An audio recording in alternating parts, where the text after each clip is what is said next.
Si Batik. Batik! Wag! Wag!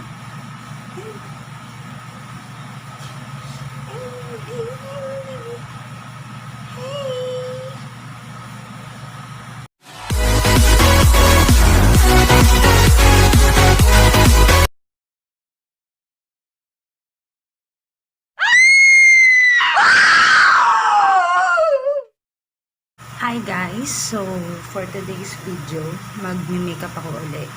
Pero this time, ang gagawin ko yung mga yung isa sa mga gustong-gusto kong ginagawa, which is yung DIY prosthetics. Madali lang siya. Ang gagamitin mo lang ay tissue tsaka glue.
First coating nung tissue tsaka glue.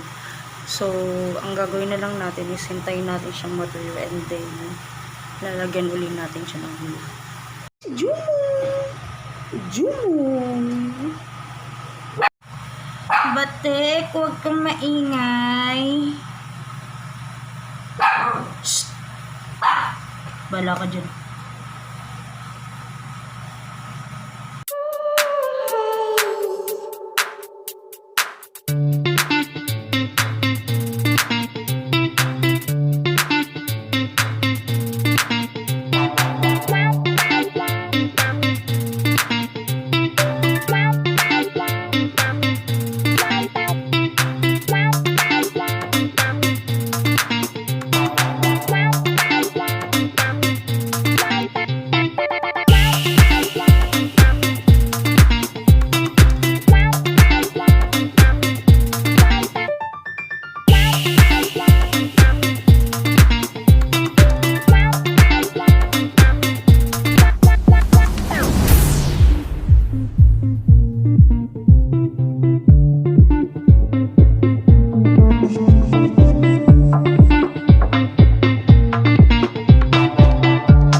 First layer. Ngayon, gagawa tayo ng second layer. Hanggang sa kaya niya siyang make-upan.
Siya. Ang gagawin natin next is lalagyan natin ng mga butas-butas.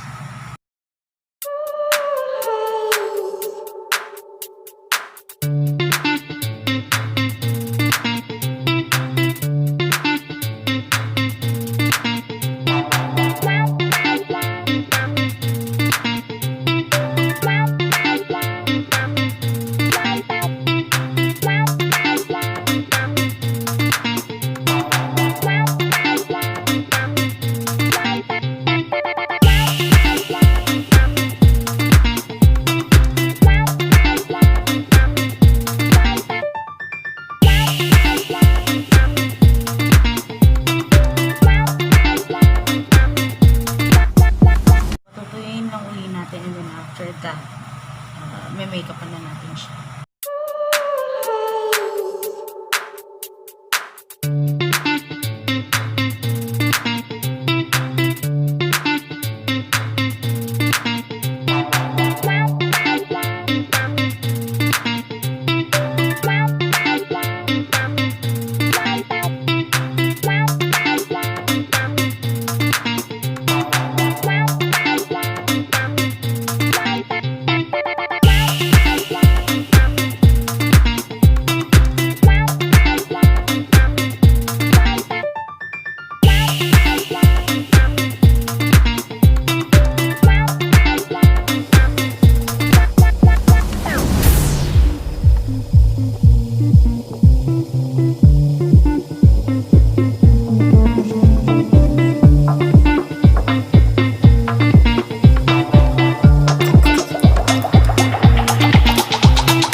Hi. Say hi. Hi.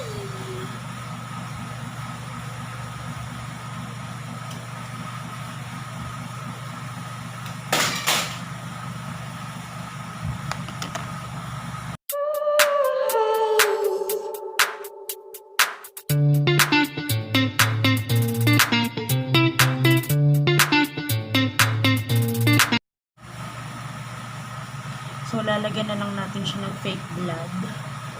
Yung fake blood na gagamitin ko is 2 shade ng lip tint. So, kung may mga lip tint kayo na hindi na ginagamit, eh, pwede nyo siyang gamitin fake blood.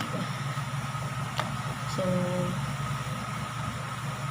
isang light red, tapos isang dark red.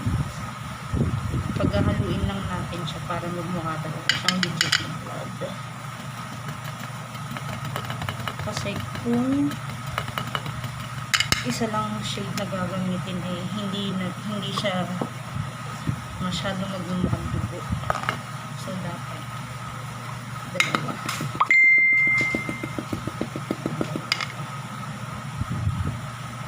Saluin mo siya. And meron ka na blood. So, ilalagay lang natin siya dito.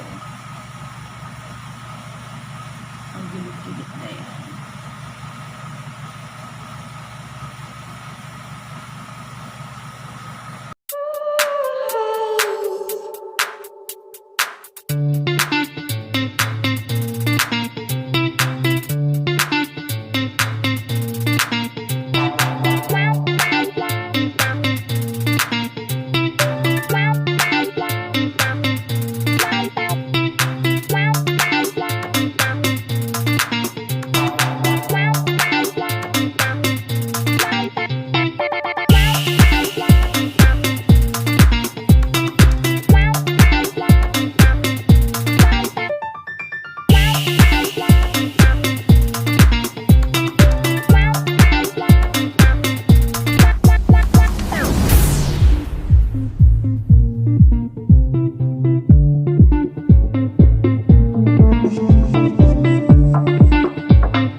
dumi ng kamay ko. So, sana nag-enjoy ka. And, napakadali lang nito. Sana i-try nyo rin sa inyo. Thank you.